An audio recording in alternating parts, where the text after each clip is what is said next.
Hi everyone, this is Jim Peterson. Welcome to the Groove Concept series. Today I'm going to talk about playing syncopated grooves with power and authority. This is designed to help you develop your time in as quick as a fashion possible. Very important to develop a keen sense of rhythm when playing funk guitar. Even in other styles, rhythm is something that will help your improvisation, it will help your soloing, it will help you in every aspect. And that's what this video is all about. So here we go.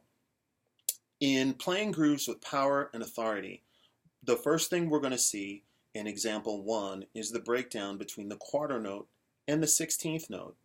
Each quarter note in the measure is going to be broken down into 4 subdivisions. You can count them as such. 1, 2, 3, 4, 2, 2, 3, 4, 3, 2, 3, 4, 4, 2, 3, 4.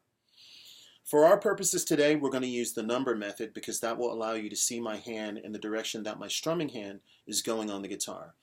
1, 2, 3, 4, 2, 2, 3, 4, 3, 2, 3, 4, 4, 2, 3, 4. That was not 4 measures. That was just one measure broken down with the 4 16th note subdivisions. Notice that if the event is happening on a downstroke, I can go down. If it's happening on an upstroke, I can go up. Most of the time, the syncopations will happen on the up and the downbeats will happen on the down. Okay, example 1, we're going to simply practice breaking down those 4 subdivisions. On beat number 1, I'm going to play a straight quarter note, 1, 2, 3, 4. On beat number 2, I'm going to drop a 16th note, 1, 2, 3, 4. Notice that happened on the upbeat that time. On beat number 3, I'm going to drop 2 16th notes. 1, 2, 3, 4. On beat number 4, I'm going to drop 3 16th notes. 1, 2, 3, 4. Again, 2 and 4 are going to be your ups. 1 and 3 are going to be your downs. So beat number 1, a full quarter note. 1, 2, 3, 4. On beat number 2, you have a 16th rest followed by a dotted 8th note attack. 1, 2, 3, 4. On beat number 3, you would have a 8th rest followed by an 8th note attack. 1, 2, 3, 4. And then on beat number 4, you would have a dotted 8th rest followed by a 16th note attack. 1, 2, 3, 4. Let's play example 1 again together. 1, 2, 3, and here we go. 1, 2, 3, 4. 1, 2, 3, 4. 1, 2, 3, 4. 1, 2, 3, 4. 1, 2, 3, 4. 2, 3, 4, 1. Again, slowly. 1, 2, 3, 4. 1, 2, 3, 4. 1, 2, 3, 4. 1, 2, 3, 4. Notice that the guitar only rings for the specified duration of the attack. That way, you don't have this,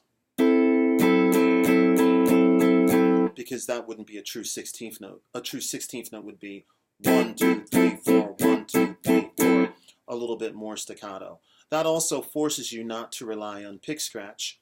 That way, instead of going like this, a lot of times in funk guitar, guitarists will do this to balance themselves. Only problem is excess pick scratch sounds really bad in recording unless you're controlling it. Pick scratch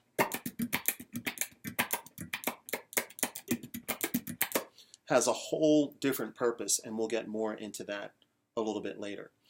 That takes care of example 1. Let's talk about example number 2. Example number 2 is all about space. Sometimes to make what you play sound really funky, it's not about when you're playing, it's about when you're not playing as well.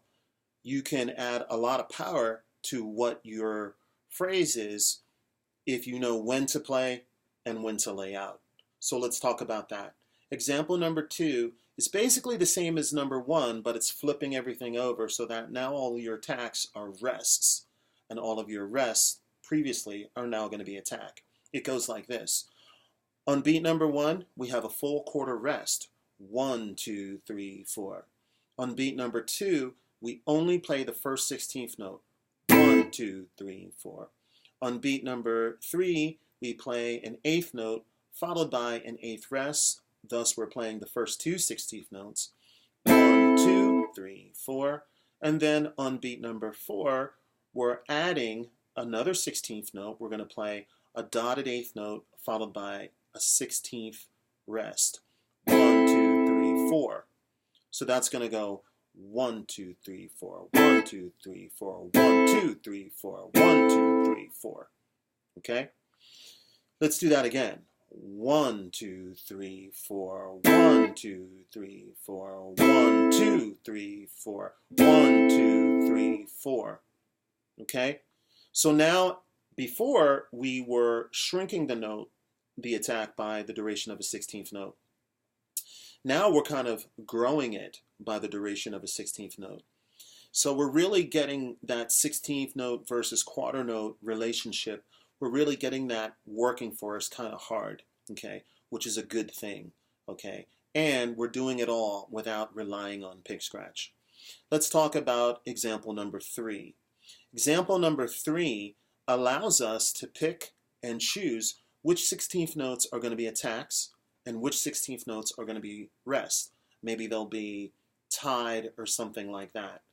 But once you're able to pick and choose which 16th notes you want to put in your phrase, you've really come a long way into funkifying your rhythm guitar playing. So here's example 3. 1 E and A, 2 E and A, 3 E and A, 4 E and A. Okay? So let's break that down. 1 E and A. Okay? So on beat number 1, we have both the syncopations. 1, 2, 3, 4. Both the syncopations. Let's talk about beat number 2. 1, 2, 3, 4, 3 E and A. So now on beat number 2, the very last 16th note is tied over the beat line. 1, 2, 3, and that 4 is tied over the beat line. 1, 2, 3, 1 E and okay, and then that one is tied to some more 16th notes.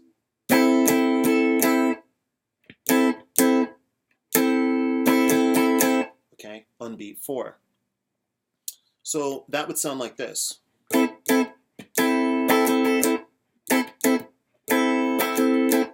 Now, if I pick and choose these correctly, I can make the phrase sound any way I want.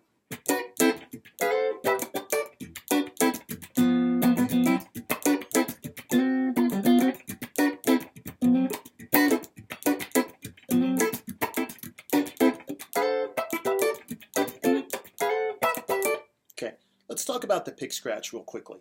If you noticed in that example, okay, I didn't rely on pick scratch to save me through exercises 1 and 2. If I had done that, it would have sounded like this.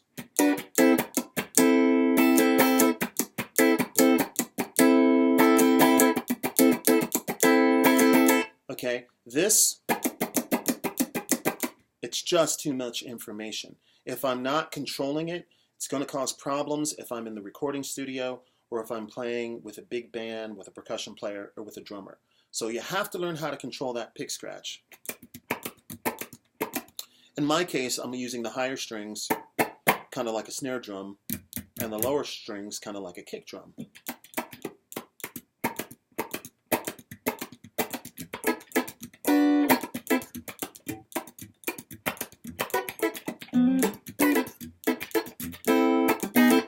Okay, so that's the beginning of playing syncopated grooves with power and authority.